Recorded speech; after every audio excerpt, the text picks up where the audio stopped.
Buenas tardes a todos y si os parece pues vamos a comenzar pues rezando y encomendando pues todo lo que vamos a aprender, a participar, a vivir en estos días. Lo encomendamos desde ya pues a la Santísima Virgen María.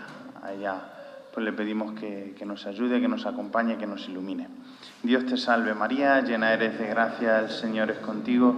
Bendita tú eres entre todas las mujeres y bendito es el fruto de tu vientre Jesús. Santa María, Madre de Dios, ruega por nosotros pecadores, ahora y en la hora de nuestra muerte. Amén. En nombre del Padre, del Hijo y del Espíritu Santo. Bien, pues, como decía antes, buenas tardes a todos y bienvenidos. Y gracias pues, a todos los que un año más, y ya van 8, pues os habéis sumado al curso de verano organizado por el Grupo de Trabajo Polis de la Delegación Diocesana de Apostolado Seglar. Desde la Vicaría Episcopal para Laico, Familia y Vida queremos apoyar y potenciar iniciativas como esta, que nos ayudan a cumplir esa tarea pendiente que nos encomendaba el último Congreso Nacional de Laicos, animar a los fieles laicos en la vida pública para sembrar áreas de la actividad profesional con la vida que brota del Evangelio. Los cristianos en la construcción de la polis. Ese es el título de este 8º curso de verano. Y sin duda, la participación de los cristianos en la política es un tema muy interesante y relevante en nuestros días. Los cristianos tenemos una responsabilidad cívica de participar en la política y contribuir al bien común de la sociedad. La polis, o ciudad-estado griega, fue una de las formas de organización política más importantes de la antigüedad. En su construcción y desarrollo, los cristianos jugaron un papel importante, interesante y relevante en nuestros días. En primer lugar, es importante destacar que la polis no era un concepto exclusivamente político, sino que abarcaba también aspectos culturales, sociales y religiosos. Y en este sentido, los cristianos contribuyeron en la construcción de la polis a través de su participación en la vida comunitaria y en la difusión de sus valores y creencias. Uno de los aspectos más destacados de la presencia cristiana en la polis fue su compromiso con la justicia social. Los cristianos se preocuparon por los más desfavorecidos y marginados de la sociedad y trabajaron por mejorar sus condiciones de vida. Esto se tradujo en la creación de instituciones de caridad y en la defensa de los derechos de los más vulnerables. Además, los cristianos también contribuyeron en la construcción de la polis a través de su compromiso en la educación y en la cultura. La Iglesia cristiana fue una de las principales instituciones educativas de la época y muchos de sus miembros destacaron como filósofos, escritores y pensadores. De esta forma, los cristianos contribuyeron a la formación de una élite intelectual que fue fundamental para el desarrollo de la polis. Y por último, es importante destacar el papel de los cristianos en la construcción de la identidad cultural de la polis. A través de su arte, su arquitectura y su literatura, los cristianos contribuyeron a la creación de una cultura propia que se diferenciaba de la cultura griega tradicional. Y esto permitió la creación de una identidad propia y la consolidación de la polis como una entidad política y cultural única. En conclusión, los cristianos jugaron un papel fundamental en la construcción de la polis a través de su compromiso con la justicia social, su contribución a la educación y a la cultura y su participación en la creación de una identidad cultural propia. Su presencia fue fundamental para el desarrollo de la polis como una entidad política y cultural única en la antigüedad.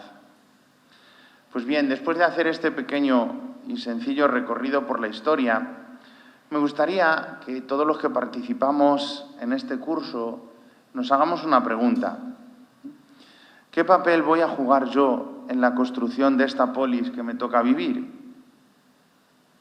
Desde mi realidad concreta, ¿qué puedo aportar al desarrollo de nuestra sociedad?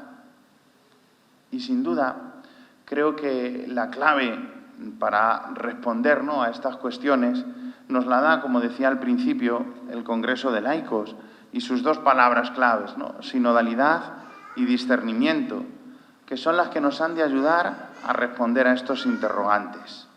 Por eso mi deseo es que estos días, gracias a la calidad de las ponencias e intervenciones de los diferentes invitados que tenemos, que entre todos hagamos un ejercicio de sinodalidad y discernimiento para descubrir lo que yo, en mi realidad concreta, pueda aportar para la construcción de la polis.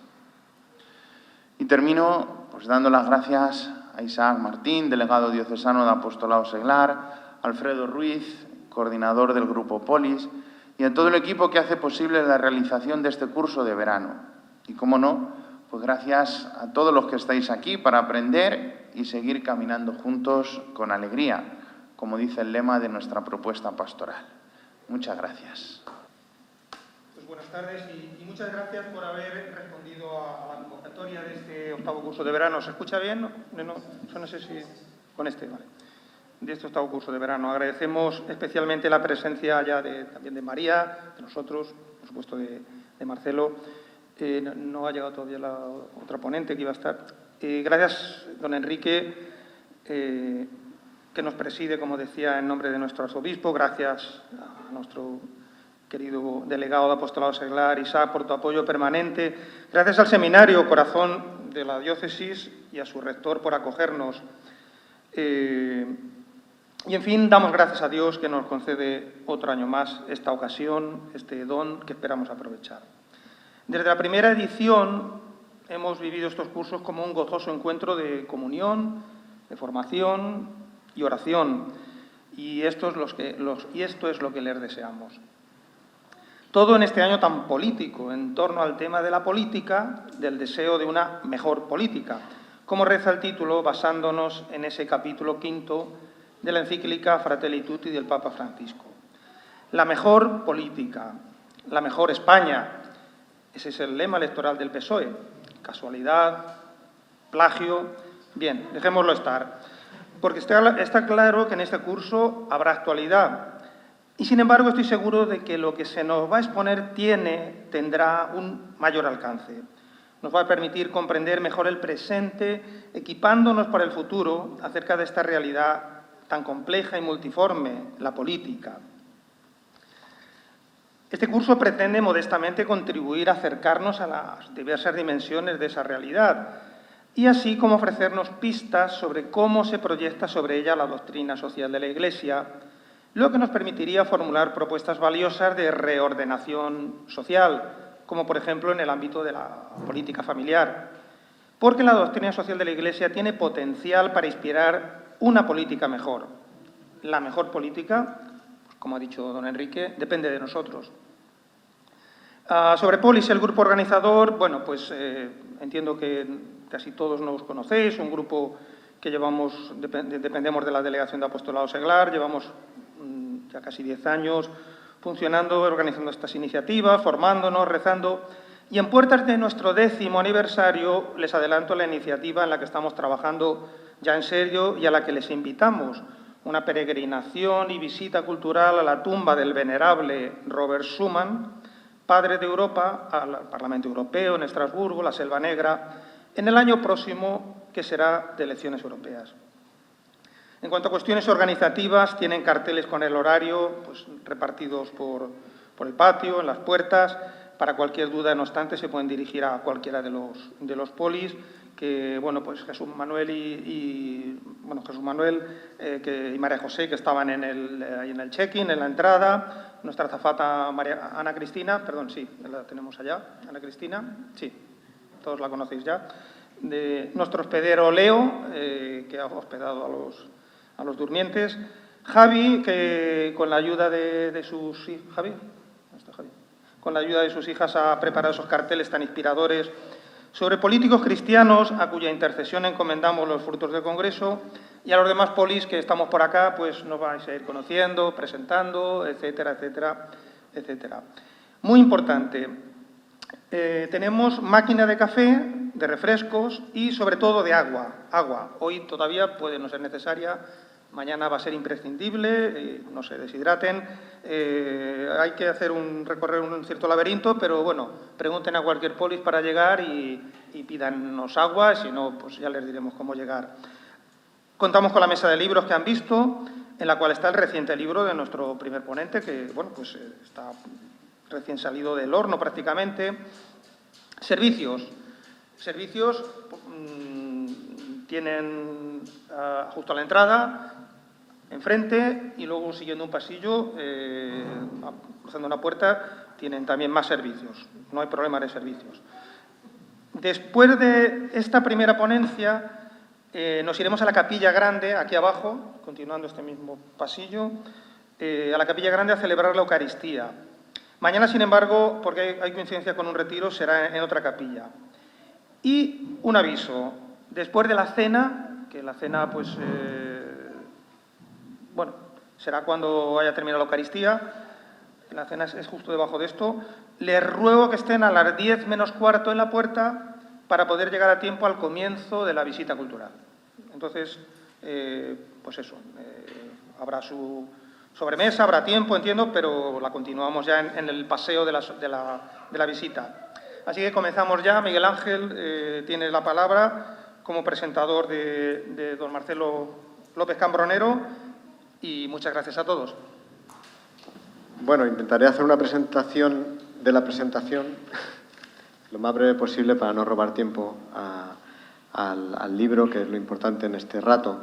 Estábamos preparando este curso y discutíamos un poco sobre la temática a tocar, cuáles eran los puntos de mayor interés en el momento, y recuerdo que con Alfredo pues yo le decía que teníamos que, de alguna manera, teníamos que plantear el problema de la democracia, porque la situación política actual no es solamente el intercambio de opiniones sobre temas técnicos de cómo hay que hacer esto de una manera o de otra, sino que estaban atacando a la estructura propiamente del Estado como lo conocemos, de la democracia liberal que tenemos en España y que compartimos con muchos países europeos. Y entonces, pues me enteré que se había publicado un libro con el título atractivo de Salvemos la democracia, y encontré argumentos ahí para convencer a Alfredo y me lo leí y dije, qué oportuno, pues realmente esto tenemos que traerlo al curso. Y bueno, ya Alfredo hizo las gestiones oportunas y con éxito, y ya estamos aquí. Presentar rápidamente al autor, Marcelo López Cambronero, es director de formación humanística en la Universidad Francisco de Vitoria, también es profesor, imparte una asignatura de Introducción a la Teología, escritor y conferenciante. Entre sus últimos libros, por supuesto, este que traemos hoy aquí, Salvemos a la democracia, también La edad virtual y Mayo del 68, que son también publicados con Encuentro. Tenemos ejemplares fuera de los tres, para quien le pueda interesar. Y también ha publicado en Planeta Francisco el Papa Manso. Simplemente yo le cedo la palabra con la inquietud de que nos ayude a entender qué es la democracia, realmente cuáles son los puntos fundamentales que tenemos, por qué tenemos que luchar, si vale la pena luchar por esto, y que nos dé algunas ideas y claves para poder construir en estos momentos de crisis y de aparente destrucción del entorno. Así que... Muchas gracias. Bien, empiezo contándoles, empiezo agradeciendo, porque hay que estar muy agradecido por la confianza en un curso tan estupendo y que realmente tiene tanta repercusión. Me ha llamado mucho la atención cómo los medios le han prestado atención, me ha parecido precioso, y que hayan pensado en mí para hablarles a ustedes cuando hay personas que saben tanto en España y sobre esta materia. Entonces, bueno, voy a intentar sencillamente expresarles mi visión sobre la democracia a partir del estudio de la doctrina social de la Iglesia, fundamentalmente. Quería empezar con una anécdota. Cuando yo era profesor en la Universidad de Mainz, en Alemania, que es una de las diócesis católicas más importantes, pues tenía que preparar unas clases, además algunas en español, otras en alemán, no era tan sencillo. Y siempre hay una serie de autores y de textos que manejo prácticamente para todo. O sea, hay pocas cuestiones que vaya a tratar en clase que no pueda encontrar algo interesante que haya dicho Santo Tomás de Aquino, por ejemplo, ¿no? O los padres de la Iglesia, o la doctrina social de la Iglesia. Entonces necesitaba buscar algunas cuestiones, algunas encíclicas, algunos temas de la doctrina social de la Iglesia, y en la Universidad de Mainz, que la universidad, uno ve el mapa de la ciudad y la universidad es casi un tercio de la ciudad, una universidad enorme con sus facultades de teología protestante, católica. Fui a la biblioteca y me costó muchísimo encontrar algunos libros de doctrina social de la Iglesia. El bibliotecario, bastante azorado, me intentaba ayudar a buscarlos, y porque en el ordenador no los encontramos en teología, etcétera, los encontramos en el apartado de ciencia ficción, literalmente. Y no es porque alguien absolutamente ignorante los hubiera puesto ahí, sino que alguien con toda intención los había puesto ahí, ¿no? Y eso me hizo pensar, porque al fin y al cabo las acciones que hacen otros no son solo sencillamente algo que a uno le puede parecer que están equivocadas, dan para pensar por qué alguien, un hombre culto, decide, quizá medio en broma, medio en serio, no lo sé, que la doctrina social de la Iglesia debe estar en la ciencia ficción, pues posiblemente porque piense que no tiene aplicación a la realidad. Bien, esto me hizo pensar mucho, esta actitud que no solo encontraba en personas alejadas de la Iglesia, sino también en muchas personas dentro de la Iglesia, personas que trabajan la filosofía, la política, y que sin embargo no piensan que la doctrina social de la Iglesia puede ver elementos interesantes para su trabajo, para su investigación. Me interesaba muchísimo el tema de la política, desde que en 2018 hice un viaje por buena parte de Europa para entrevistar a personas que habían sido protagonistas de los eventos revolucionarios de mayo del 68, en París, en Italia y en otros lugares, también en las universidades españolas de la época, y tenía un creciente interés por la política.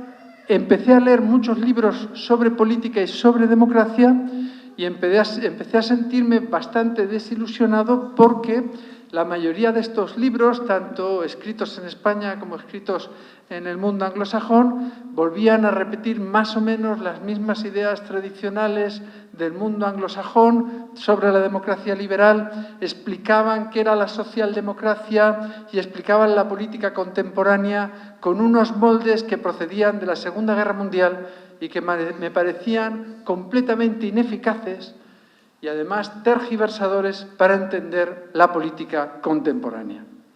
Y de ahí nació un poco la intención de escribir este libro, Salvemos la democracia, que intenta buscar en otras fuentes.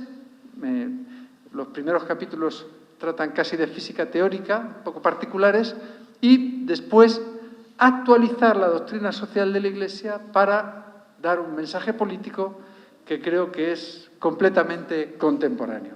Esa era la intención, para comprender la democracia sin prejuicios, tal y como los hechos sociales, y bueno, en el libro hay un montón de ejemplos de cómo son los hechos sociales hoy. Vamos a ver la realidad para ver qué es la democracia tal y como hoy la vemos, ¿no?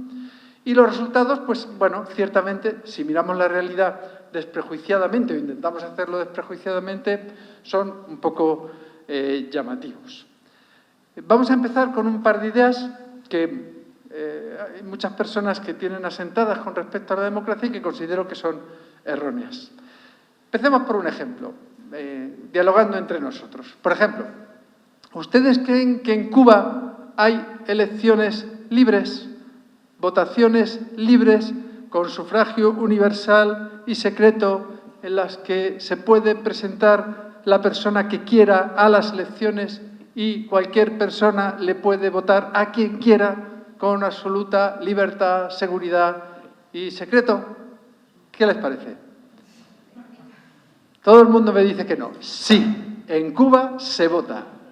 En Cuba se vota. La gente vota a quien quiere, se presenta a quien quiere.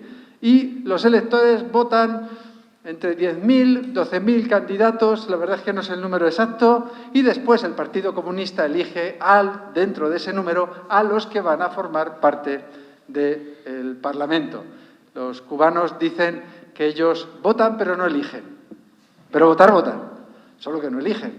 Yo no sé qué sentido tiene participar en esta pantomima, pero es significativo que un Estado que no es democrático haga este tipo de cosas. ¿Y en China? ¿Se vota en China? Y cuando digo se vota a quien quieras, se presenta quien quiere, voto secreto, universal. ¿Se vota en China o no se vota en China? ¿Qué pensáis? Ahora ya después de Cuba ya dudáis. Se vota en China. En China se vota en sufragio universal, secreto, con listas abiertas, casi mejor que aquí. Se vota. Se votan unas elecciones completamente libres y dice, ¿y dónde está el truco entonces? Bueno, pues ahí está el asunto. Hay una serie de votaciones, se eligen unos representantes que votan a otro escalafón, que votan a otro escalafón, que votan a otro escalafón, y solo en ciertos niveles superiores ya se empieza a tener propiamente poder político. A esos poderes superiores la función del Partido Comunista es que solo lleguen los que tienen que llegar. Pero votar se vota. Votar se vota. ¿Y en Rusia? ¿Se vota en Rusia? Sí, se vota en Rusia. Claro que se vota en Rusia. En Rusia es diferente. En Rusia, sobre todo desde al poco de la llegada de Putin al poder, hay un libro fantástico que se publicó el año pasado, una novela basada en hechos reales que se llama Un país terrible, donde se nos muestra de una manera muy didáctica y muy clara lo que sucede en Rusia. Sencillamente, si uno está en contra de Putin, no va a llegar a presentarse a las elecciones. Lo van a detener, lo van a encarcelar, lo van a asesinar, lo van a expulsar del país, van a hacer... Si tienes posibilidades de conseguir un resultado electoral y estás en contra de Putin, no vas a llegar a las elecciones, con cualquier excusa y por cualquier motivo. Luego, cuando llegan las elecciones, solo pueden ser candidatos los que están a favor de Putin. Y ahí sí, elecciones completamente democráticas. Solo que hay una depuración previa. Bien, esto es entre gracioso y cómico, pero por un lado nos muestra dos cosas. Una, ¿qué tendrá la democracia cuando los países que no son democráticos hacen estas hipocresías? Y no solo estas hipocresías.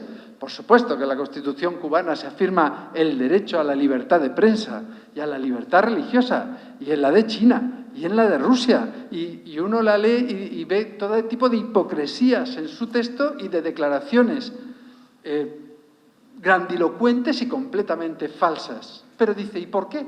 ¿Por qué se rinde esta pleitesía a la democracia? Porque al fin y al cabo el vicio no es otra cosa, la hipocresía no es otra cosa que lo que el vicio rinde como pleitesía a la virtud, ¿no? Haciéndose pasar por ella. Bien, eso es lo primero que nos hace pensar. ¿Por qué no muestran propiamente que no son democracias, sino que se llaman a sí mismas democracias, incluso tienen un discurso diciendo que son más democracias que las democracias occidentales? Pero en segundo lugar nos muestra otra cosa. El hecho de votar no hace la democracia. Y este es el primer punto. Hay personas que dicen, bueno, la democracia son las elecciones periódicas. No. Hay muchos países del mundo donde se vota y se vota con todas las garantías, y eso no significa que tengamos democracia. Esa es una primera idea fundamental. No significa, ya lo veremos, que no sea importante votar. Las elecciones, ya lo veremos qué lugar tienen. Pero eso no define la democracia. Bien, en segundo lugar, otra idea un poco más grosera y que al decirla llama mucho la atención, pero que está muy constituida en nuestras mentes, es que la democracia es el gobierno del pueblo. La democracia contemporánea no es el gobierno del pueblo. No lo es. Y no por eso deja de ser democracia. El pueblo en las democracias contemporáneas no gobierna. No gobierna ni a través de sus representantes, ni desde luego directamente. Y no solo no gobierna, no quiere gobernar, quiere ocuparse de otras cosas, no quiere estar metido en los asuntos políticos, o en todo caso hace política de otra manera, como veremos. Hay personas que quieren participar en la política, pero lo que sucede es que ha habido la creación de una élite política que sí se ocupa del gobierno y lo hace no en representación de los ciudadanos. Voy a intentar explicarme porque veo alguna cara como escéptica. Esto siempre duele un poco decir, la democracia no es el gobierno del pueblo, no lo es hoy. Vamos a ver, imaginémonos que yo me da pereza limpiar mi casa, o no tengo tiempo, o prefiero dedicar el tiempo a otra cosa y contrato a una persona para que limpie mi casa, ¿no? Si esa persona limpia mi casa, no limpio yo, ¿no? Yo no limpio yo, limpia ella. Si cuando va a limpiar yo le digo cómo tiene que limpiar, estoy pendiente de ella, la acompaño y le doy instrucciones claras, puedo decir que limpia en representación mía. Pero lo que no puedo decir es que yo limpio. Pero si yo le doy la llave de mi casa y limpia ella como quiere, ella limpia, yo no. Nuestros políticos no reciben instrucciones nuestras, no están pendientes de lo que queremos que hagan. Ellos toman las decisiones y después intentan convencernos. Ellos limpian la casa y después quieren decirnos que lo hacen muy bien y que aún lo van a hacer mejor. Pero no limpiamos nosotros, no gobernamos nosotros. ¿Se ve un poco con este ejemplo? Ahora entraremos un poquito más porque, bueno, ¿y entonces qué es democracia, no? Uno dice, bueno, ¿y sí, entonces qué es democracia? Bien, a eso es a lo que vamos. ¿Y qué papel tiene el pueblo? Evidentemente, muy, muy importante. Ha habido momentos en la historia en que el pueblo sí gobernaba, directamente. Siempre se habla de la democracia ateniense. En realidad, la democracia de la que nosotros siempre hablamos como modélica en Atenas se da durante un tiempo muy particular, que es el predominio de Pericles, y en ese momento sí, efectivamente, la asamblea gobierna. La asamblea, que es donde se juntan los ciudadanos de Atenas, decide sobre cualquier cosa y es soberana absolutamente sobre todo. Bien, en primer lugar, no todos los atenienses participan en la asamblea. Solo participan los ciudadanos griegos. Para ser ciudadano griego hay que ser varón, padre de familia y nacido en Atenas. Los hijos de extranjeros, las mujeres, los esclavos, los menores de edad, no participan en la asamblea. A la asamblea de Pericles va mucha gente porque empieza a pagarse un salario. Y no un salario cualquiera. Si tenemos en cuenta lo que nos cuenta Tucídides en la guerra del Peloponeso, se pagaba aproximadamente el salario mínimo. Antes de que se pagara el salario mínimo, a la asamblea ateniense no iba nadie. No iba nadie. La gente no eran tan diferentes de nosotros, preferían hacer otras cosas, preferían ocuparse de sus asuntos. Iban los que tenían esclavos y no tenían que ocuparse de sus asuntos y podían ir allí, o iban los que estaban interesados en lo que se iba a decidir ese día. Para conseguir que los atenienses fueran a la asamblea, hubo que ponerles un salario para que fuesen. Pero es que además la asamblea ateniense podía pagar porque tenía sojuzgado a un montón de pueblos de la liga en la que Atenas predominaba. Y estos pueblos, estas ciudades-estado, tenían que estar en la liga y si querían salirse Atenas las destruía. Y también si Atenas quería que alguna entrara y no entraba, la destruía. La gran democracia ateniense era la gran tirana de Grecia en aquella época. Pero no solo era la tirana de las otras polis, era la gran tirana de sus propios ciudadanos. Porque la asamblea podía decidir sobre cualquier cosa en cualquier momento. Por ejemplo, podía decidir que un sujeto tenía que trabajar para el Estado en determinado tiempo, lo que ella dijera.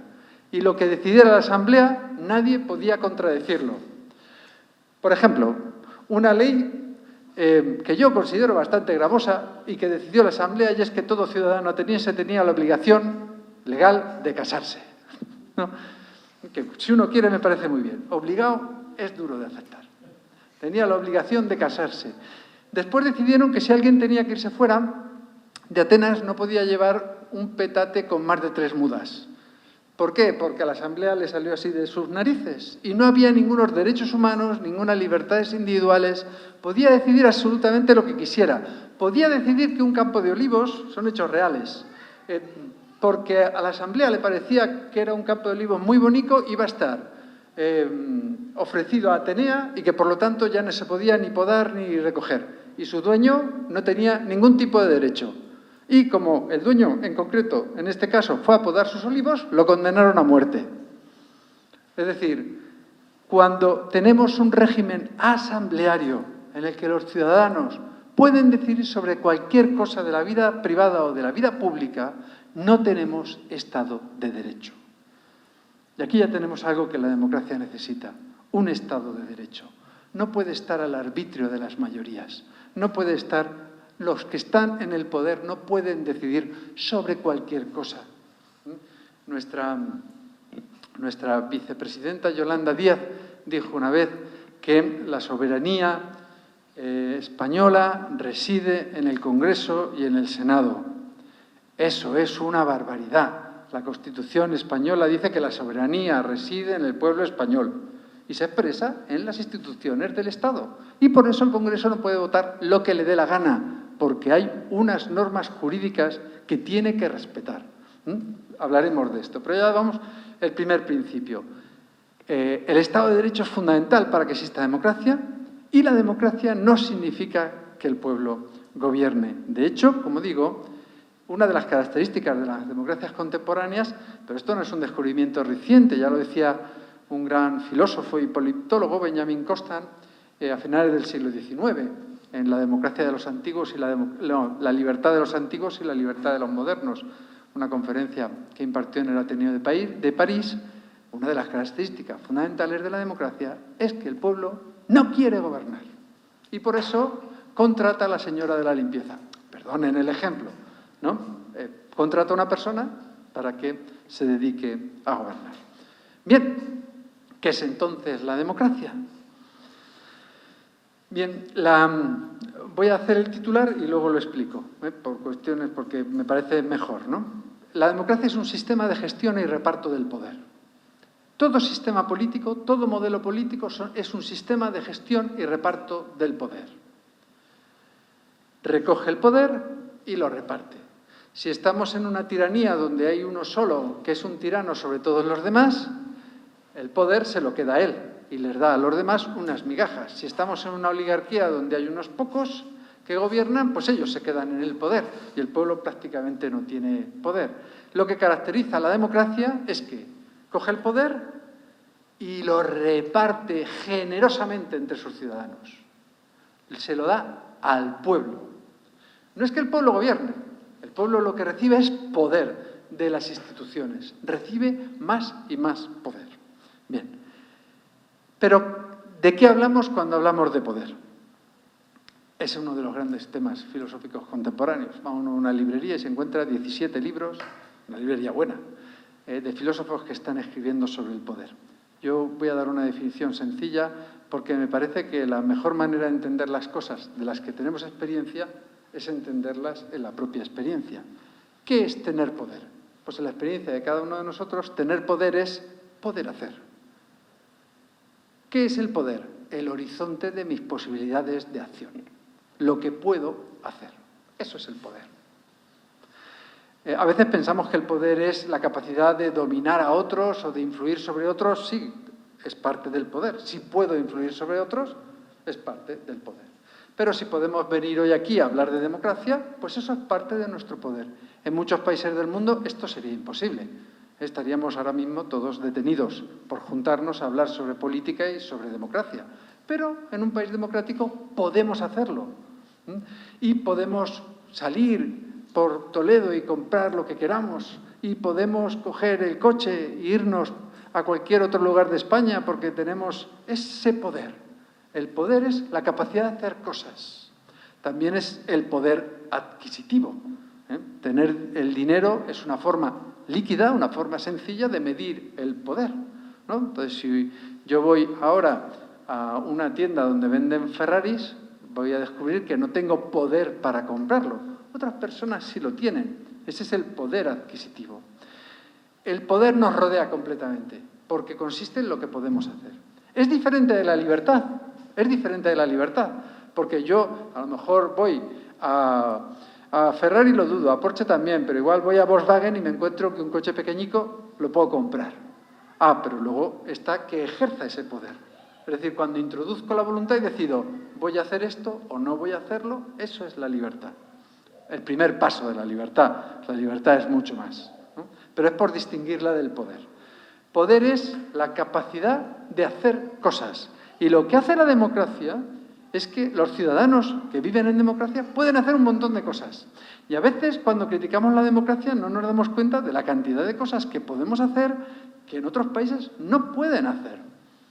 Y, bueno, sería para nosotros muy dramático que cualquiera de los poderes que consideramos más comunes en nuestra vida nos sean negados. Ya nos costó estar en la pandemia unos días encerrados, pero ahora imaginemos que resulta que no está todo el mundo encerrado, sino que vas a estar tú.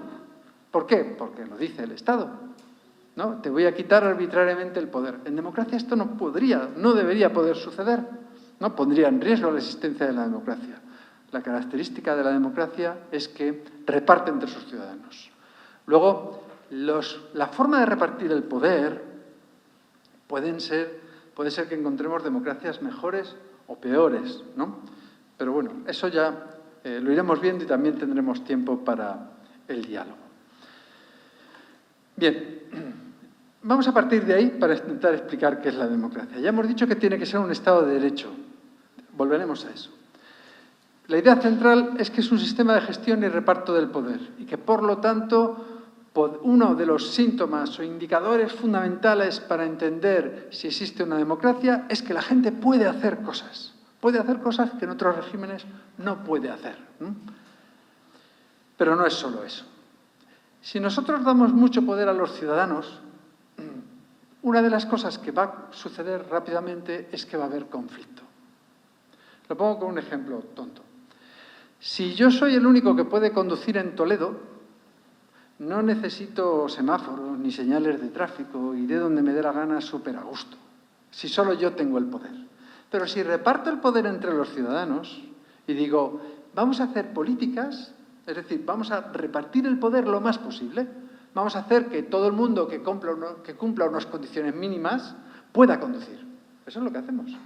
Vamos a hacer que todo el mundo que cumpla unas condiciones mínimas pueda votar, ¿no? Y vamos a intentar ser generosos, porque dices, esta persona igual no puede votar. Bueno, vamos, porque cumple las condiciones que permiten repartirle ese poder.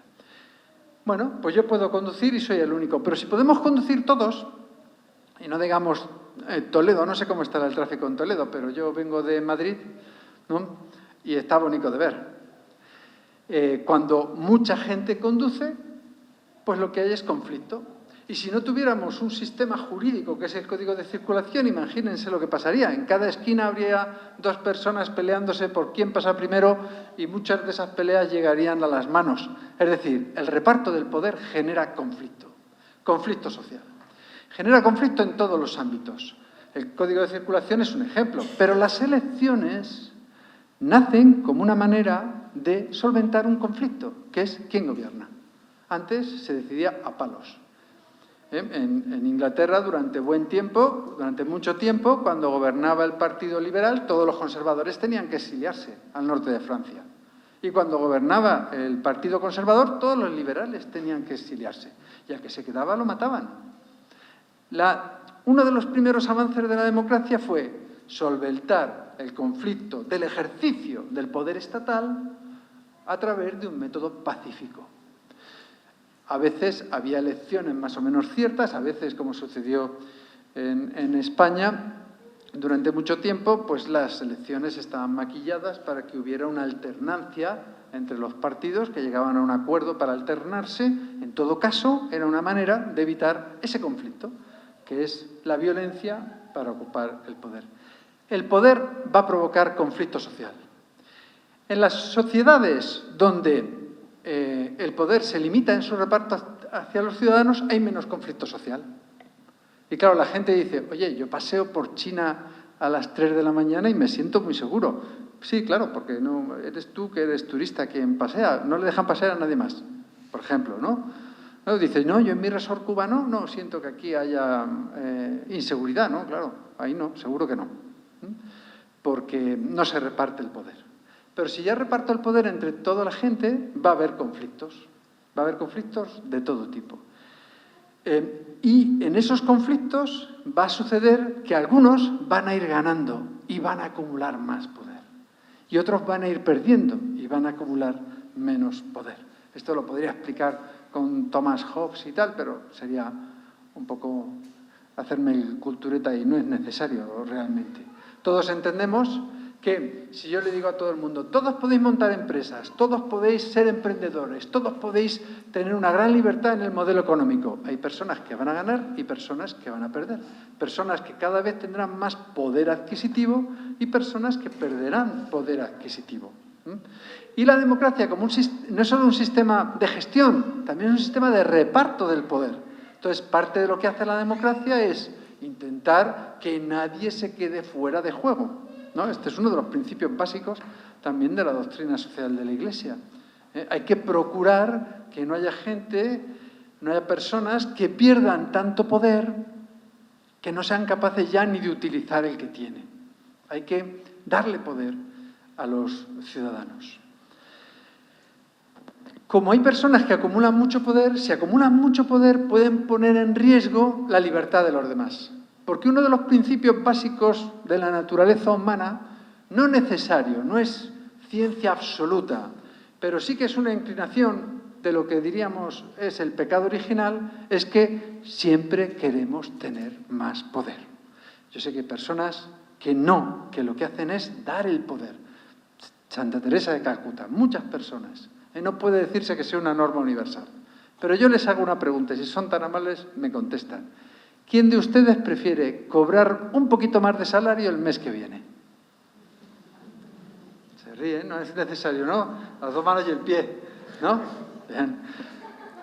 Todos queremos tener un poquito más de poder siempre. También los que tienen mucho poder. Los que tienen mucho poder también quieren tener más poder.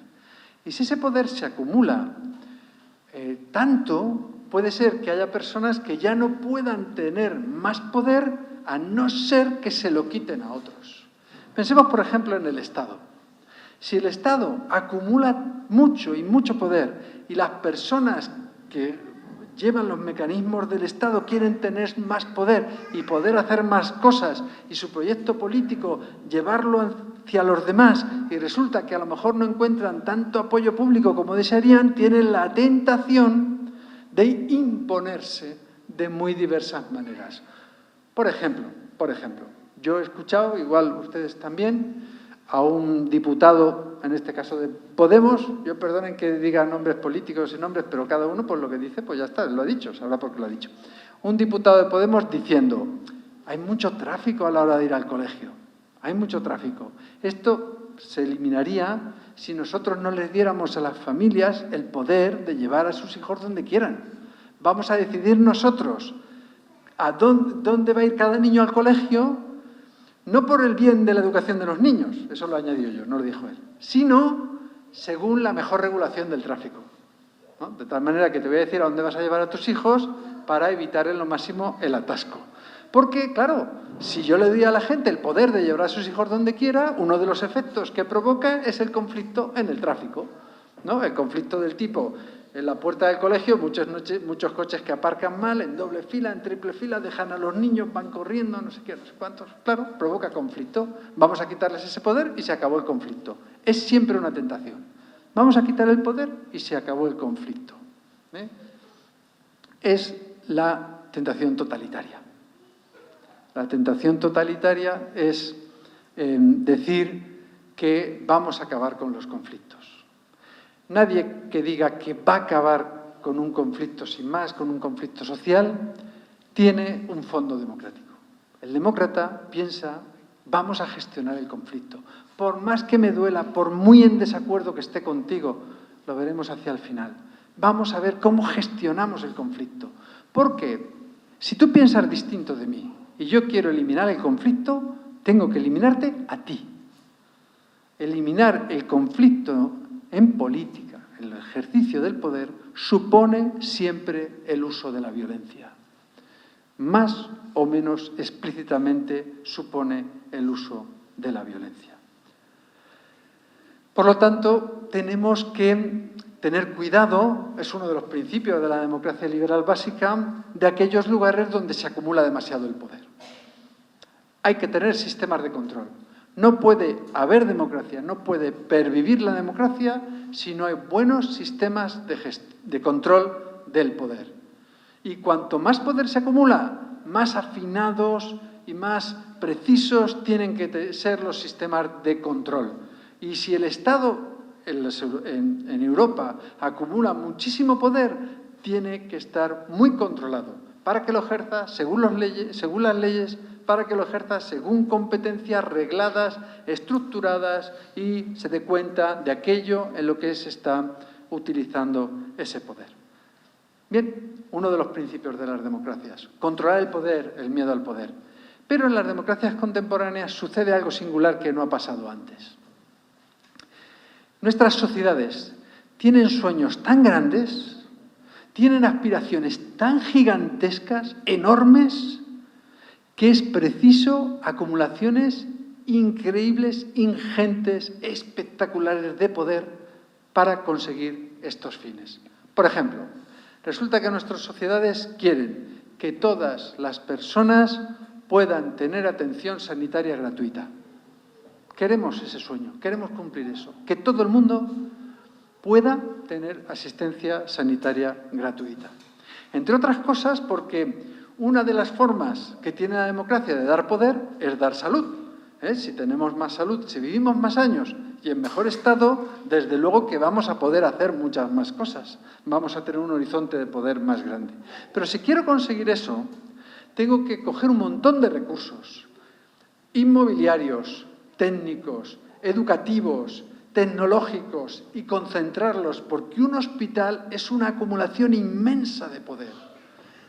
Es un lugar que tiene tanto poder que uno llega allí con el poder decaído y hay un montón de gente ocupada en que salgas, la expresión es una traducción americana un poco singular, pero empoderado, que salgas sano, que salgas con mayor capacidad de poder. Un hospital es como una acumulación ingente de poder que lo va repartiendo entre los ciudadanos. También lo es una universidad o un centro educativo. Si nosotros soñamos con que todas las personas, con independencia de su capacidad económica, reciban una educación adecuada, vamos a tener que acumular un montón de poder para ofrecer esa posibilidad a los ciudadanos. Pero no solo eso. También tenemos algunos fines sociales que requieren la acumulación de poder enorme y que, en fin, a lo mejor son un poco caprichosos. No sé si, por ejemplo, queremos que la selección española gane el próximo Mundial, y es que queremos que gane el próximo Mundial, y queremos que en las Olimpiadas tener un montón de medallas, y es que lo queremos. Y eso supone tener entrenadores deportivos, becas, centros de alto rendimiento, federaciones establecidas en todo el país, en los colegios, que haya educación física, que haya potencial, que se descubran los potenciales, que hayan competiciones en todas las edades de todos los deportes. Una acumulación ingente de poder puesta al servicio de un fin, bueno, que es que ganemos muchas medallas en las Olimpiadas o que tengamos grandes éxitos deportivos. Y hay otras sociedades que quieren llegar a la Luna o a Marte y tienen que acumular una cantidad enorme de poder en algunos lugares para poder conseguir estos objetivos. Así que las sociedades, y este es uno de los grandes riesgos de nuestra democracia, tenemos sueños que requieren un montón de poder acumulado. Y, sin embargo, esa acumulación del poder pone en riesgo las propias democracias. Por ejemplo, en Estados Unidos, el debate sobre un sistema sanitario universal y público que no existe, cuando se genera este debate, el argumento de los que están en contra de esta sanidad pública y para todo el mundo es si el Estado acumula demasiado poder. ¿Y qué pasa cuando el Estado acumula demasiado poder? Que empieza a decir, oye, todos los médicos, ¿sabéis qué? Vais a tener que estudiar ideología de género, vais a tener que atender según criterios de no sé qué, vais a tener que practicar esto y aquello no lo vais a poder practicar. Y de repente dices, oye, el Estado no ha estudiado medicina. El Estado utiliza el poder que tiene en los colegios, en los hospitales, en las universidades, para imponer criterios ideológicos. Y lo que está haciendo es quitarme poder a mí, que soy el padre de esos hijos. Me lo quita a mí y se lo toma a él. Es decir, cuando el Estado crece, es un peligro. Pero al mismo tiempo necesitamos que el Estado crezca. La idea fundamental, el criterio fundamental para conseguir este equilibrio es el principio de subsidiariedad. que allí donde los ciudadanos puedan unirse unos con otros y acumular el suficiente poder para buscar la consecución de esos fines, no solo déjelos, potencielo. Si hay un grupo de ciudadanos que tienen el sueño de hacer una universidad donde van a poder enseñar a los chavales y empoderarlos para que sean, y van a hacerlo sí, no van a tener los criterios ideológicos que usted quiere imponerles, pero es que usted no debería hacer eso, déjelos, déjelos. Si quieren fundar un hospital, déjelos. Si quieren hacer una empresa tecnológica, déjelos. Haga todo lo posible porque el poder se reparta en núcleos y nadie acumule tanto, esté muy repartido entre los ciudadanos. El principio de subsidiariedad es un principio fundamental para la democracia. Y además es la forma primera en la que cualquier ciudadano participa de la política. Desde luego que estar en el Congreso de los Diputados es hacer política, indudablemente. Trabajar en una universidad, educar a unos alumnos es hacer política, es repartir el poder. Ayudar a unas personas en un comedor social es hacer política, es repartir el poder. Educar adecuadamente a mis hijos es hacer política. La política está allí donde consiga que otros puedan hacer más cosas. Podemos decir, tengan mayor libertad, bueno, tengan mayor posibilidades de aplicar su libertad. Crezcan como personas, porque al final la verdadera libertad no es solo poder hacer muchas cosas, sino poder hacer un ser humano, que un ser humano crezca y se desarrolle de manera adecuada. Allí donde nosotros estemos haciendo eso, estamos haciendo política. Aquí estamos haciendo política. Y voy a decir una cosa que siempre es polémica, pero es la pura verdad. Es la pura verdad. Cuando nosotros vamos en la Eucaristía que celebren ustedes a las 7:30 y todos ustedes se incorporen al cuerpo de Cristo, que lo deseen, tomando la hostia consagrada y se incorpore al cuerpo y al pueblo de Cristo, está haciendo política. Eso es hacer política. Construir un pueblo es hacer política. Entonces nosotros hacemos política constantemente. No solo cuando... Y política muy influyente. Y en la medida en que nos unamos unos con otros y queremos un grupo de trabajo llamado Polis, que es capaz de presentar estas cosas a un montón de gente y de traer personas de fuera para que les hable, se está haciendo política. La mejor política. La política de la subsidiariedad. La política en la que las personas vienen libremente, se expresan ideas libres y se crece y se desarrolla como personas. Bien. Por lo tanto, repasando un poquito, necesitamos Estado de Derecho, el Estado de Derecho es fundamental, todos estamos sometidos a las mismas normas, no hay nadie que se pueda saltar las normas, porque esas normas, ahora ya lo podemos decir, son formas de controlar el poder. Y cuanto más poderoso seas, con más cuidado te vamos a someter a control, porque eres capaz también de robarle más poder a los demás. No siempre, No siempre. Ese es un miedo posible, que una persona que tenga poder le quiera robar a los demás. Pero es perfectamente posible que una persona que tenga mucho poder lo que quiera es repartirlo. Perfectamente posible. Y además, que yo acumule poder no significa que os lo quite a vosotros. Es decir, cuando sube el Producto Interior Bruto, tenemos más poder adquisitivo todos los españoles. Y yo para eso no os lo he tenido que quitar a los demás. Cuando yo me paso una noche estudiando, o cuando una persona aprueba la EBAU, o uno de vuestros hijos, y tiene de nuevo un aumento de poder en su vida, no se lo ha robado a nadie. O sea, yo puedo aumentar mi poder sin quitárselo a nadie. Pero, sobre todo cuando el poder es muy grande, empieza a ser muy difícil ganar más, sin afectar al poder de los demás.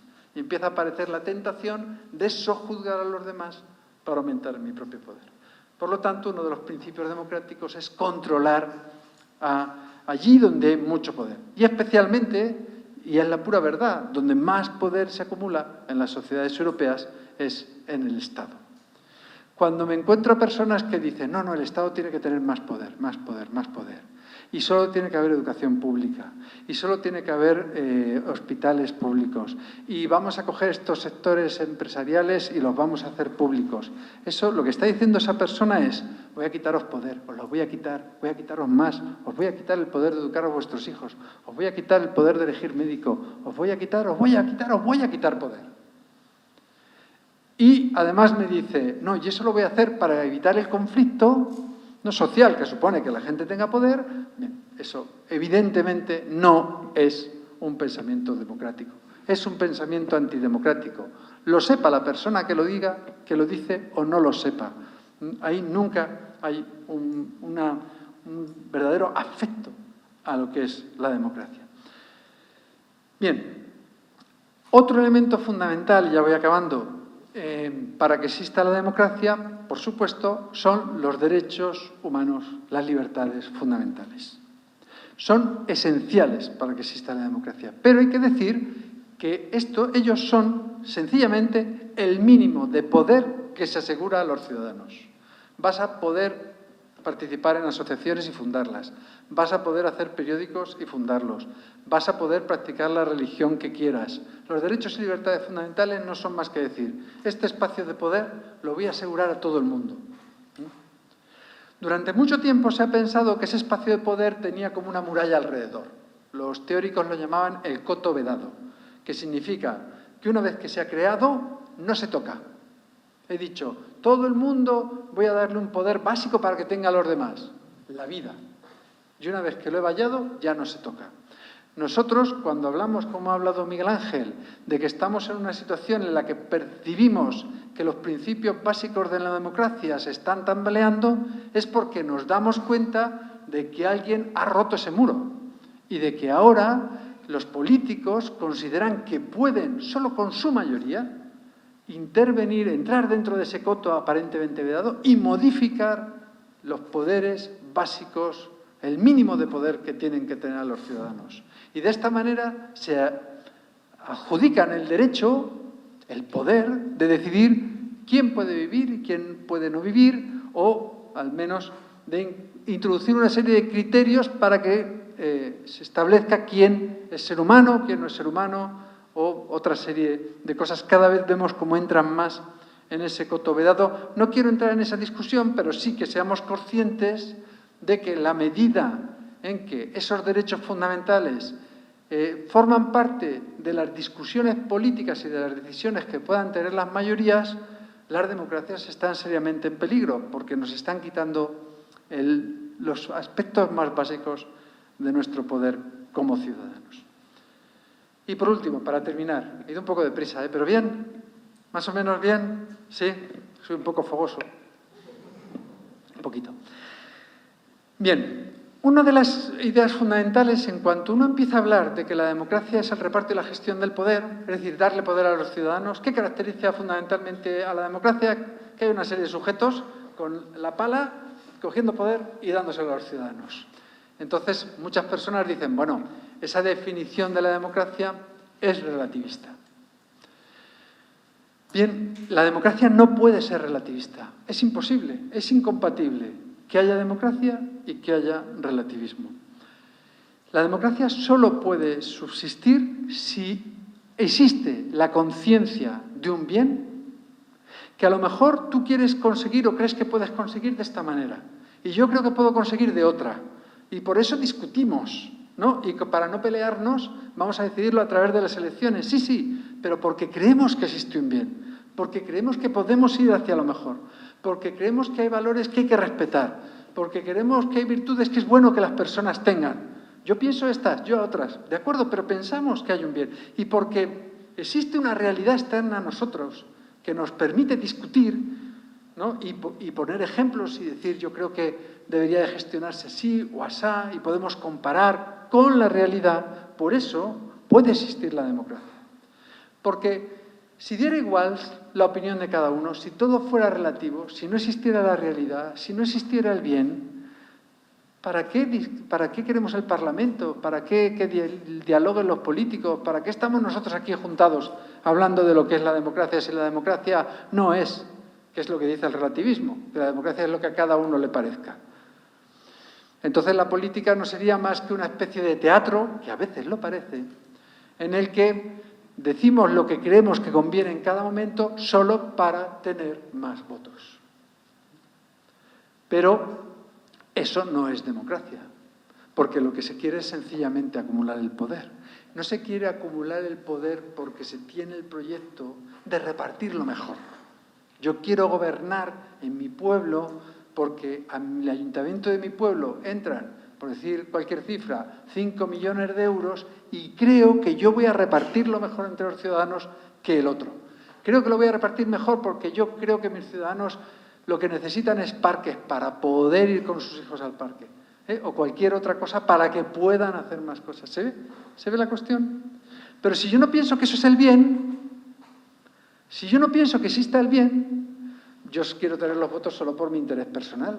No hay ningún bien que pueda buscar. En todo caso, aparentaré que busco un bien para que me votéis. Entonces es pura retórica, pura mentira, puro histrionismo, puro teatro, ¿no? Y no existe la democracia.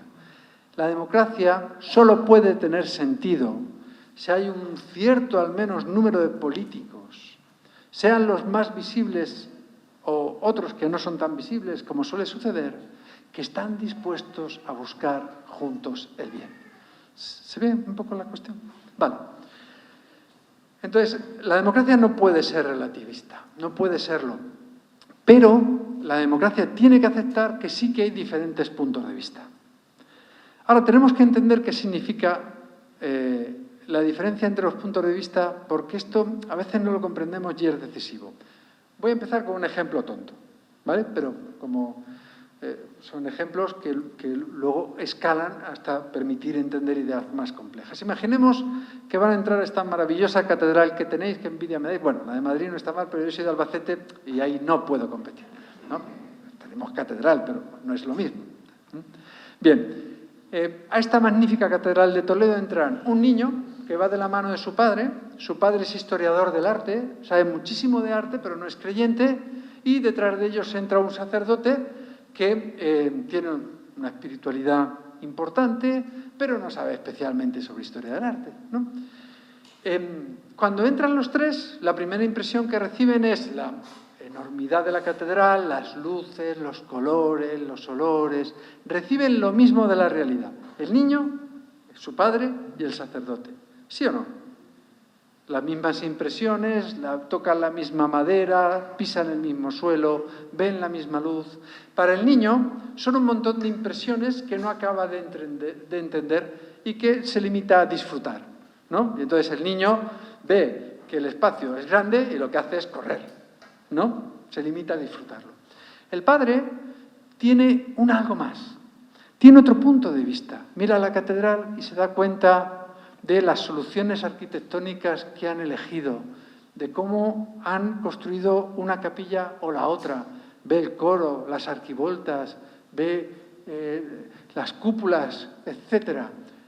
Tiene un punto de vista diferente, pero lo tiene porque la realidad, la Catedral de Toledo lo tiene. Es decir, él lo que hace es adaptarse a una posibilidad que la catedral permite. No es que sea su punto de vista subjetivo, sí, cultural, todo lo que queráis, pero lo que hace es adaptarse a algo que la realidad ofrece, no se lo inventa él. Y él ve todo eso, pero no ha caído en la cuenta de dónde está el sagrario, de cómo está la pared que hay detrás del sagrario, de cómo están repartidos los elementos para la próxima celebración de la Eucaristía. No se da cuenta de cómo se ha cuidado la luz para potenciar esa espiritualidad. Esas son características que tiene la catedral, las tiene como realidad, pero él no las percibe. El sacerdote sí. El sacerdote a lo mejor no está pendiente de todos los arcos y de las capillas y de los elementos arquitectónicos, ha entrado, se ha puesto de rodillas y se ha puesto a rezar. Y está viviendo la casa del Señor. Y lo hace porque es una realidad presente, también la del hombre que es historiador del arte. Lo que quiero decir es que lo que llamamos puntos de vista o perspectivas no son los que nosotros tenemos. Nosotros nos adaptamos a las posibilidades que la realidad ofrece. Nos adaptamos a las posibilidades que la realidad ofrece. Si nosotros, por poner un ejemplo más, yo puedo estudiar el Quijote como literatura española, por supuesto, porque es literatura española. Puedo estudiarlo como un peculiar libro de caballerías. Puedo hacerlo porque es un libro de caballerías. Puedo estudiarlo intentando comprender la gastronomía española del siglo de oro y puedo hacerlo. ¿Cómo eran las ventas? Puedo hacerlo. ¿Cómo era la iglesia? Puedo hacerlo. Todo eso está en el Quijote.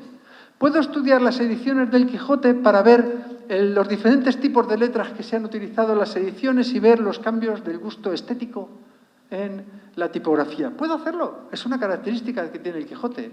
Si lo quiero estudiar como un mineral marciano, por decir una tontería, no puedo. Yo tengo que encontrar en la realidad la perspectiva a la que yo puedo adaptarme. ¿Se ve la idea? Y yo me adapto a esa realidad por mi cultura, por mi educación, por mi sensibilidad, y eso me permite ver ciertas cosas y otras no. Porque estoy pendiente de rezar, no estoy mirando el estilo arquitectónico de la catedral, y porque estoy mirando el estilo arquitectónico, pues no me estoy dando cuenta de las medidas de seguridad que se han tomado allí. Yo estoy adaptado, y en política sucede igual. Yo tengo una sensibilidad, vengo de una familia, una educación, tengo una fe, y eso me hace mirar la realidad, intentar comprender la realidad desde una determinada posición.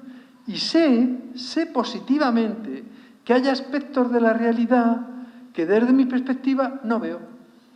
No tengo esa sensibilidad, no alcanzo a entender estas cosas, no he leído esos libros. Hay puntos de la realidad que están... Y el vecino, que piensa de otra manera, que es del partido político contrario, que tiene otra cultura, otra sensibilidad, que lee otros libros, se acerca a la realidad y ve aspectos de la realidad que yo no veo. Y ve otros aspectos de la realidad no porque esto sea tonto, esté equivocado o sea mala persona, sino porque tiene otro punto de vista, pero ese punto de vista es una adaptación a las posibilidades que la realidad ofrece. Entonces yo me pongo a hablar con él de economía y si lo escucho, aprendo un montón. Y me recomienda libros que los leo y aprendo. Y eso es una experiencia en mi vida constante, en 1000 cosas de la vida. Y en la universidad ahora me dedico a la formación del profesorado en buena medida y estoy con una persona que tiene una experiencia de formación, me la cuenta y digo, ¡qué maravilla! Yo solo que soy más tonto que un serón no lo veo en la vida, porque yo estoy educado, soy de humanidades y este de ciencias me ha mostrado una cosa, ¡qué verdad más grande! Y yo hablo con alguien que políticamente piensa distinto y hay muchas cosas con las que no estoy de acuerdo, claro que hay muchas cosas con las que no estoy de acuerdo, pero si escucho buscando el bien, si escucho sabiendo que el otro es un bien para mí, si escucho sabiendo que construimos el bien como juntos, aprendo un montón. Pero fijaros si es importante, ya no es que aprenda, es que el otro es la posibilidad de acceso a una parte de la realidad a la que no llegaría sin él. No puede ser más importante. Lo necesito. No puedo construir el bien sin él. Y luego podremos estar en desacuerdo y discutir todo lo que queráis. Pero lo primero que tengo que hacer cuando me encuentro con alguien que piense distinto de mí es seguir el mandato del Señor cuando nos dio 2 orejas y una boca. Escuchar el doble de lo que hable. Aprender. Y cuando ya haya entendido muy bien por qué piensa eso y qué es lo que ve, ya haya aprendido un montón de cosas, entonces puedo decir, pues no estoy de acuerdo contigo, pero puedo decirlo no con la intención de estar por encima o de llevar razón, sino con la intención de regalarle al otro mi opinión. Porque eso es dialogar, acoger al otro como un regalo que me trae una parte de la realidad que yo no tengo, y cuando he acogido su regalo y lo he cogido con todo el cariño, entonces puedo decir, ahora te voy a hacer yo a ti un regalo, que es proponerte que en esto o en esto estás equivocado. Y te voy a invitar a que juntos construyamos la realidad. Porque si no aceptamos que el otro es un bien, somos como borricos que vamos con las orejeras puestas. Leemos lo que ya pensamos, escuchamos la radio que nos dice lo que ya pensamos, hablamos con quien piensa igual que nosotros y acabamos pensando que el otro es un mal. Que el otro piensa así por desviación moral, si queréis, porque tiene mal constituido su órgano racional. Y no es verdad. Entonces es la única posibilidad de salir de ahí es acoger el regalo que es el otro. Y este es un principio fundamental. Es la base que hace posible la democracia y es la base de la participación de los cristianos en la vida política. Cuando digo la vida política, no solo en el Congreso de los Diputados, sino cuando estoy tomando café con alguien que piensa distinto. ¡Qué oportunidad tan grande de aprender! Hay que aprender hasta del que está completamente equivocado. Pero cuando veo que alguien, por ejemplo en mi trabajo, veo que alguien está haciendo una cosa y lo está haciendo mal, digo, hay que ver lo que aprendo sabiendo que yo así no quiero hacerlo. El otro siempre es un bien. Bueno, recapitulo y tenemos un poco de diálogo. He dicho solo unas poquitas cosas. Voy a empezar recordando que la democracia no es el gobierno del pueblo, no pretendemos ya que lo sea, pero sí pretendemos que sea un sistema de gestión y reparto del poder que dé poder a los ciudadanos, que gestione el conflicto y evite que haya personas que acumulen demasiado poder, que respete los derechos humanos, y eso supone también que podamos opinar de lo que queramos, etcétera. Y el principio de subsidiariedad, si no se respeta el principio de subsidiariedad, en la medida en que ese principio está en peligro, lo que están haciendo es quitarnos poder, están limitando la democracia y, sobre todo, una idea central, que es lo que puede construir una democracia del futuro, es que todos y cada uno comprendamos que el otro, el que piensa distinto, aunque no tenga razón, sigue siendo un bien para mí. Muchísimas gracias.